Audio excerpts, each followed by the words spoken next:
Hey guys, welcome back to my channel.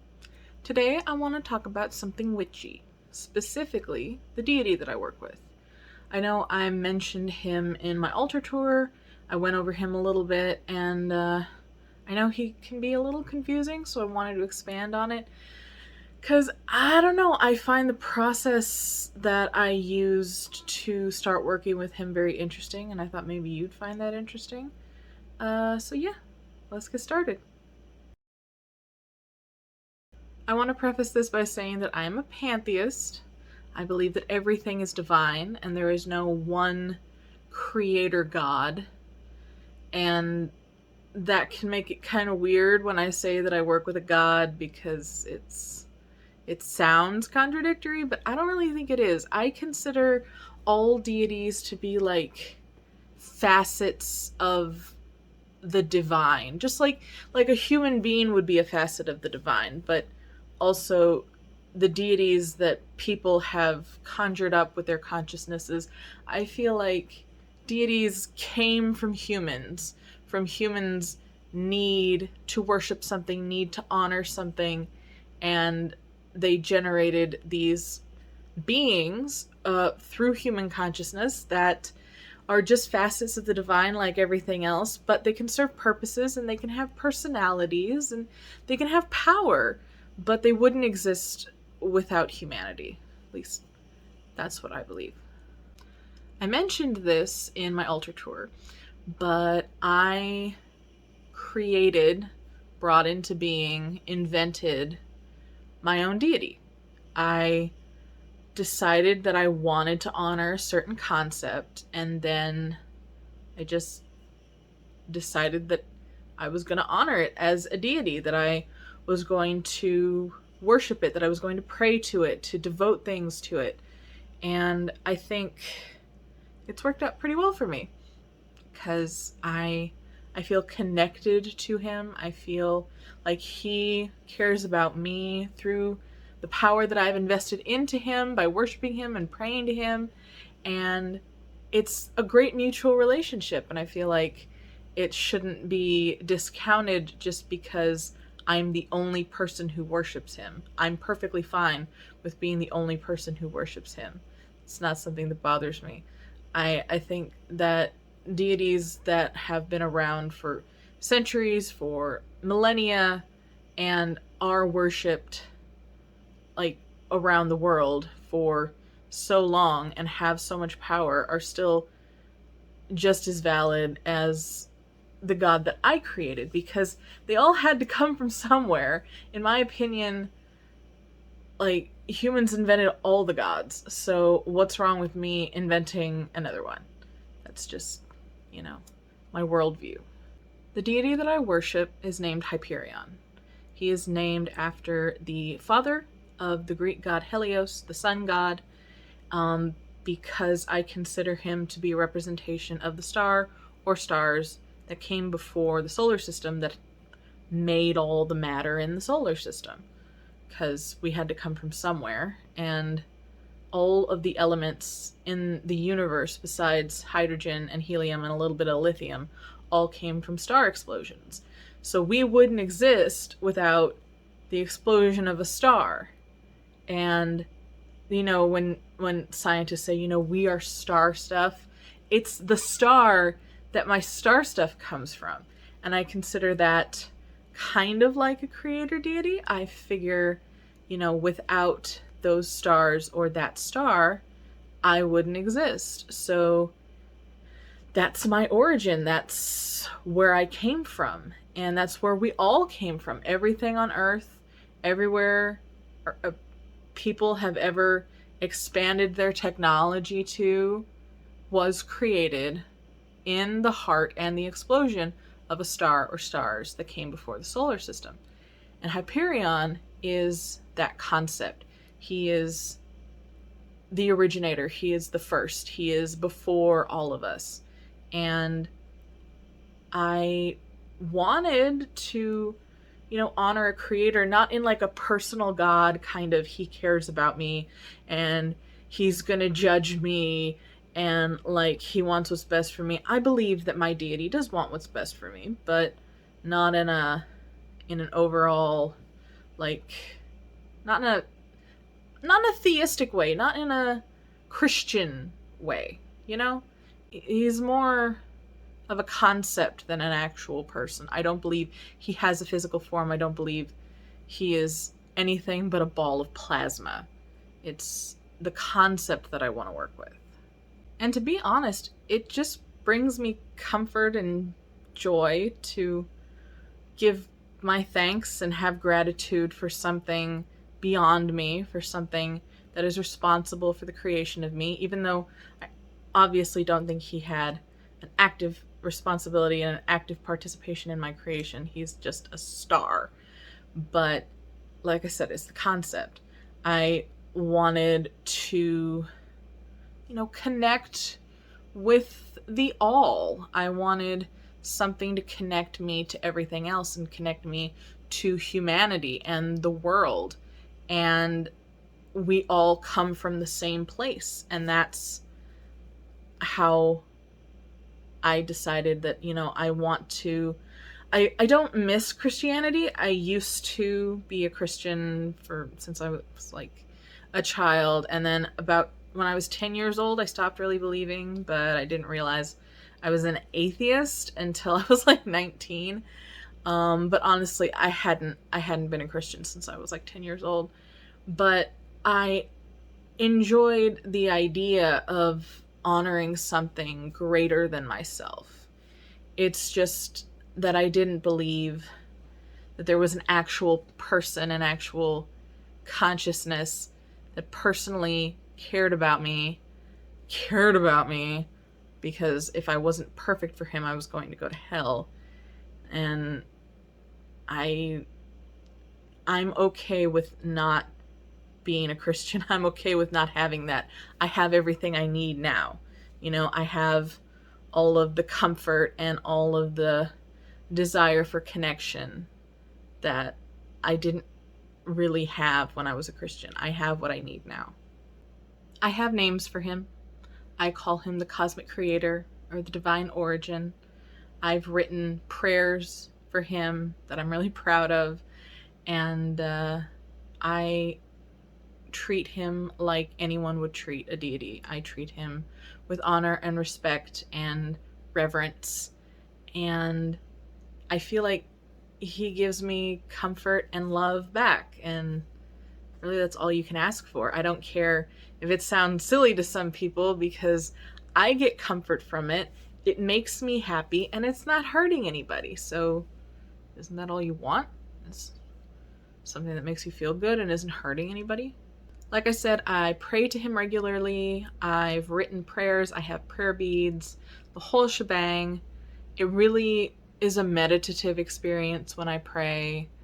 I enjoy doing it. I don't do it as often as I would like to. I just need to spend more time doing it. It's nobody's fault but my own. But I enjoy doing that. I dedicate my joyous movement to him. I dance as a form of exercise as often as I can, and I dedicate that to him because I don't really have much of offerings. I don't really offer food or anything other than my own energy, and I figure I expend energy when I exercise, so that would be something to offer. I believe that the more I work with him and the more energy I devote to him, the more powerful he will become, because I feel that for any concept, the more energy you put into it, or the more energy that like the collective humanity puts into it, the more powerful that concept becomes.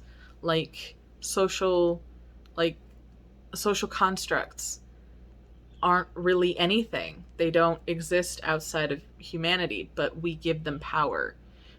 A deity I consider to be something that was made up by a human, but people give it power. People worship them. People ask them for guidance. People ask them for comfort, and that powers up the concept to the point where they now are their own thing, and they now have a certain power that they can lend to other people. And that's what I feel like I'm doing with Hyperion. That the more I talk to him and the more I devote to him and worship him and pray to him, the more powerful he'll become, and therefore the more powerful he will be at helping me when I need his help. And I do just sometimes want someone to watch over me. I do sometimes feel unsafe, and I pray to him and I'm like, please protect me. Or I really want something to happen, and I'll be like, oh, please let that happen. I really need it to happen. And like, just like you're praying to God, you know, I pray to my deity and ask him to help make it happen. And does that help at all? I don't know, but it makes me feel better. And when it comes right down to it, this whole thing is purely selfish reasons of, I want to feel comforted and I need this concept in my life. And therefore I bring that concept into my life. And it's not hurting anybody else, so there's no problem with it. There's no issue with it. And I don't care, honestly, what other people think about it. And it's nice because he seems to really like me. Like, I communicate with him via tarot sometimes. And sometimes I'll just ask him for general guidance, or ask him, you know, what would you like me to know today? And it's just, all of his responses are full of self-love and self-care, and that he's really fond of me and he wants me to do what's best for myself. And a lot of it is like, yeah, I know I really should be doing those things, but like, he's telling me that, yeah, you should really be doing those things. And it helps. It helps me get off my ass and actually do things. But I feel like he's very fond of me, and I wasn't expecting that. I was like, is he really going to have a personality this soon into, you know, my creation of him? I've only been working with him for a couple of years, and I haven't really devoted that much energy to him because I've been, you know, pandemic and mentally ill, and so I didn't think that he would have such a robust personality, but he really likes me. I will invite him to my spells as a power boost. I will ask him to lend his power to whatever it is that I'm trying to achieve, whatever spell I'm doing, whatever sigil I'm burning, whatever goal that I have. And I know that he's not as powerful as some other gods who have been worshipped for thousands of years.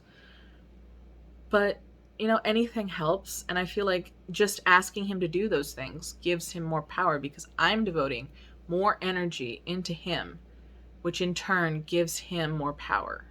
Now, I know that there are some people who will be like, you can't just make up a god. You can't just, no, it doesn't work like that. And like, to that I say, why not? What is the reason why I can't do that? Like, give me a reason. Is it because you don't think that it would be real or valid? Then like, why that? Why do you think that? And I consider all gods to be made up. They're all made up by someone. Someone started worshiping them, and they had an origin from some human, and I might as well start my own deity. I might as well be even the only person who worships that deity, but still, like, I made him up whole cloth, and he does what I need him to do. He works for me. He is exactly what I need right now. And I don't think that saying that, like, it's less valid or it's not appropriate to do that, it really, I don't care. I honestly don't care. Like, you say whatever you want. I'm having a good time. I'm having fun. It works for me. I'm good. I'm sure some people will be like, you know, you're a witch. You do unscientific things, and yet you're basing this deity on a scientific concept that's just like quantum woo-woo shit. And like, maybe a little bit. Maybe it is. Maybe. I've been an atheist. I spent years as an atheist. And I believe that, like, nothing was real if it couldn't be scientifically proven. Like, if it's unfalsifiable, then it's automatically false. That it can't be true. And like, why? Why did I think that? Why is that something that is a requirement? If it's unfalsifiable, therefore it's false. If science can't explain it, then it's automatically false. And I felt limited in that belief. I felt like there are so many things in the world that I see, that I experience, that science really doesn't have an explanation for. There are things that go on in my brain, mental health wise, that science can't explain. That doesn't mean I don't experience them. You know? It doesn't mean they're not real. So when it comes to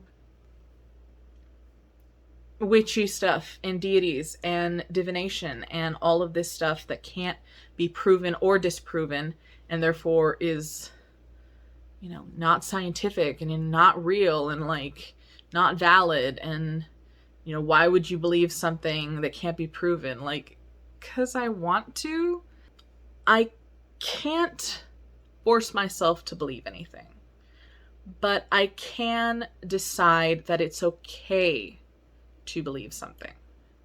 I can't automatically, like, suddenly say, hey, I believe in Jesus. I believe that Jesus exists. I can't just force myself to do that.